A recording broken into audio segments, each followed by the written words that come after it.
ఈరోజు BRS party working president KTR ఆదేశాల మేరకు గంపా గోవర్ధన్ బీఆర్ఎస్ పార్టీ ఆధ్వర్యంలో కాంగ్రెస్ ప్రభుత్వ వైఖరికి నిరసనగా ధర్నా మరియు రాస్తారోకో కార్యక్రమాన్ని చేపట్టారు. పార్టీ పట్టణ మండల అధ్యక్షులు మరియు జిల్లా బీఆర్ఎస్ పార్టీ నాయకులు కార్యకర్తలు పాల్గొన్నారు.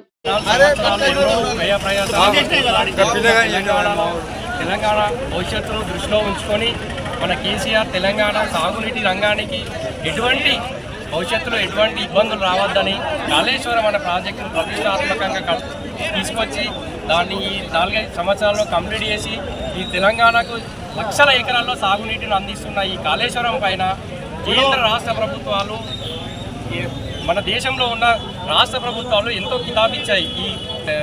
ఈ కాళేశ్వరం అనేది తెలంగాణకు వరప్రయాదిని కేసీఆర్ ముందు చూపుతో తెలంగాణ భవిష్యత్తును ఆలోచన చేసి ఈ కాళేశ్వరం ప్రాజెక్టును కట్టడం జరిగింది అని చెప్పేసి దేశం మొత్తం హర్షించదగింది. ఈ కాంగ్రెస్ ప్రభుత్వం 2 సంవత్సరాలు అవుతుంది వచ్చిన తర్వాత పాలన చేతగాక కేసీఆర్ పైన నిందలు వేయడానికి ఈ కాళేశ్వరం ప్రాజెక్టు పైన అవినీతి జరిగిందని చెప్పేసి కుట్రపూరితంగా మోసపూరితంగా ఒక ఎంక్వైరీ ఘోష్ కమిషన్ ఎంక్వైరీని వేసి కాలయాపన చేస్తూ పాలనను గాలి కొదిలేసి ఇప్పుడు యూరియా తీసుకురావాలి. కేసీఆర్ పాలనలో ప్రతి విలేజ్కి 2 లారీలు తగ్గకుండా యూరియా వచ్చింది. ఏ ఒక్క రైతు కూడా ఎన్నడూ ఇబ్బంది పడలేదు. కానీ ఇప్పుడు ఒక బస్సా కావాలంటే ఫ్యామిలీ మెంబర్స్తోనే వచ్చి లైన్లో నిలబడాల్సిన అవసరం ఏర్పడింది. ఇది ఎంత సిగ్గుచేటు! ఈ పాలన చేతగాక ప్రజలను డైవర్షన్ చేయడానికి రేవంత్ రెడ్డి ఆడుతున్న ఒక నాటకం.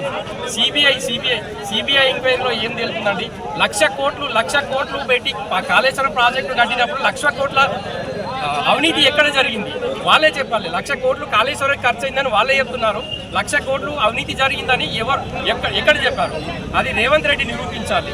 ఇది అసమర్థమైన పాలన. తమ పాలనను కప్పిగుంచి ప్రజలను డైవర్షన్ చేయడానికి ఒక ఆడుతున్న నాటకం దీన్ని ఖచ్చితంగా ప్రజలు అర్థం చేసుకుంటారు. రాబోయే స్థానిక ఎలక్షన్లలో ఖచ్చితంగా కాంగ్రెస్ పార్టీకి ప్రజలు తగిన బుద్ధి చెప్తారని కేసీఆర్కు జై తెలంగాణ తెలుపుతున్నారు.